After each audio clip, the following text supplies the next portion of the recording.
Now, the man who actually launched Esperanto was a man who was actually of a Jewish background. He was living in what is now Poland, but was then of the Russian Empire. He lived in a city called Białystok. It's called now Białystok. And it was a classic example of communal struggle and strife. The place was ruled by the Russians, but a lot of the people were Polish.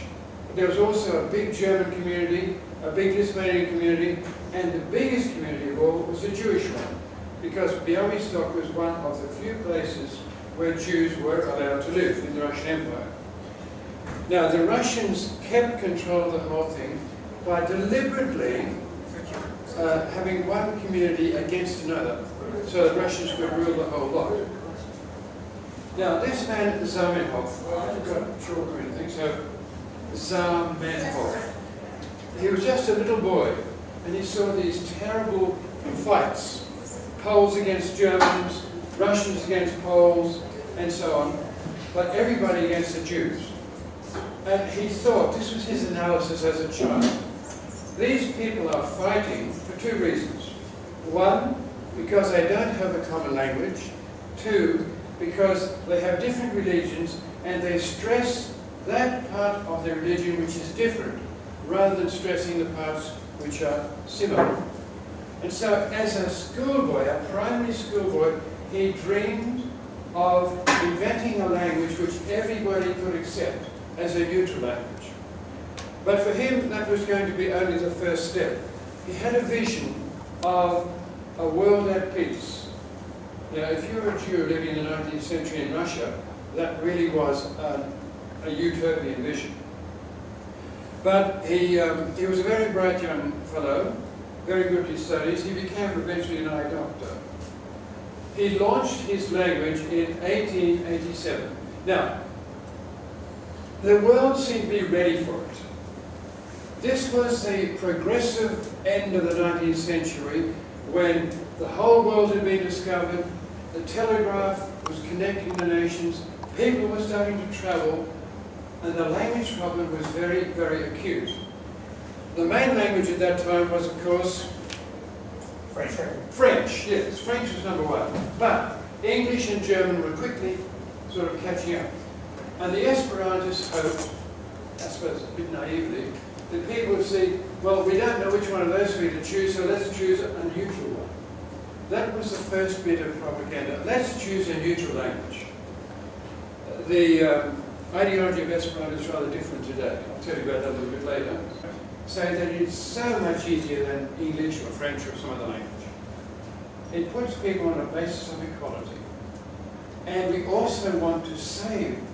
Do you know that there are 6,000 languages in the world, but every year about 20 or so die? They are, we call it linguicide. They are killed off by the major languages, English, Russian, Spanish, etc. We want to save those languages. We want everybody to speak his or her own language at home. And the national language on a national scale, and Esperanto on an international scale. Now that's all I can say because the time has gone away. Richard, it's over to you. Thank you. Okay, I'm going to give you a basic idea of the whole language and how it works. You won't learn how to speak it, you'll just know what it's like.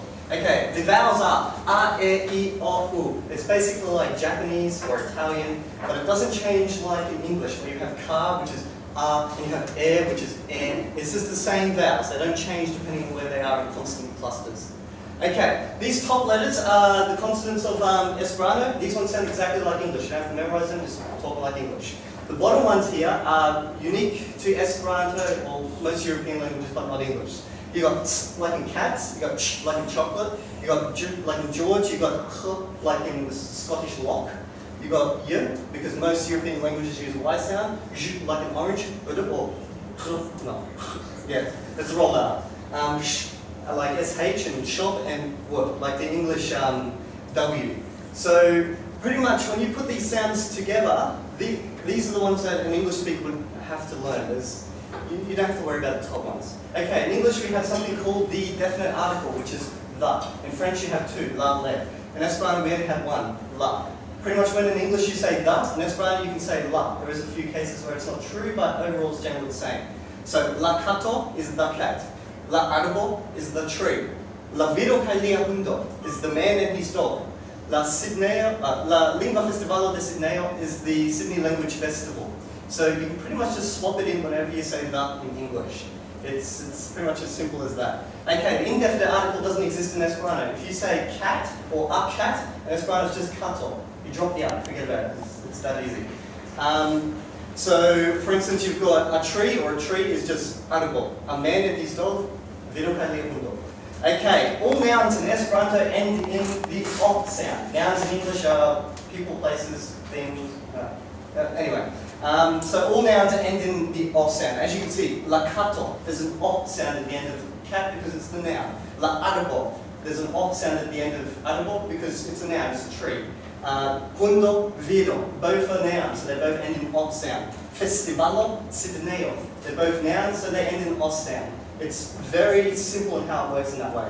Okay, all adjectives end in an a sound. So it's quite easy to remember, a equals adjective. Okay, so you've got la dica kato. As you can see, a at the end of the adjective, this is the adjective, dica, that. La alta arbo, the tall tree. So alta ends in an a sound, which, as I just said, means adjective. La frenesa viro. As again, you've got your adjective here. La Lingua Festivalo de Sydney. Lingua is the adjective. Okay, all adverbs in Esperanto ended in e sound. So, like verde, rapide, the sound at the end. So, as you can see, this also includes adverbal phrases. In English, where you'd say on the table, that's actually an adverbal phrase. So, he suddenly smiled. Li subite e ridetis. La kato kuris rapide. The cat ran fast. Via tasso crucias suda table. That's an adverbial phrase. Okay, numerals in Esperanto. The counting system pretty much works exactly like Japanese or Chinese. Like in Chinese, you might say 26, which is arshulio. But in Esperanto, you would say dudexes. So, as you can see, in English we say, for instance, 11, which is a totally new word for 11. Why? It doesn't make sense. In Esperanto, you say 10-1, dekunu. So, unu, du, tri, kva, kvin, ses, sep, ok, now, dek.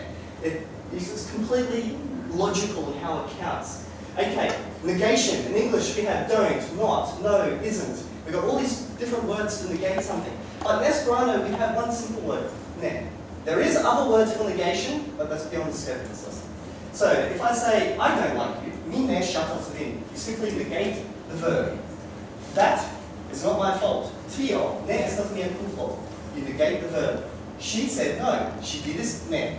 Okay, accusative ending. This is probably the hardest bit for an English speaker to understand. When you're saying something, you use a verb. And there's two types of verbs, intransitive and transitive verbs. Transitive verbs means that the verb affects something. Like, I hit you. You're the one who's being hit. So you're the object. And Esperanto, we put a little n on the object at the end of the word, just to kind of say, this is what's being hit.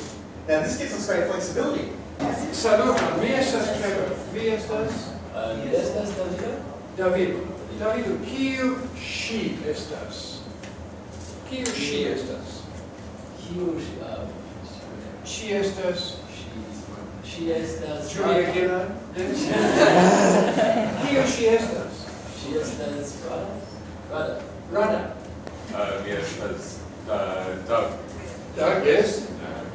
Mi estas Ĉu vi estas viro aŭ virino? Viro kaj? Mi estas Australia. Australiano. Aha.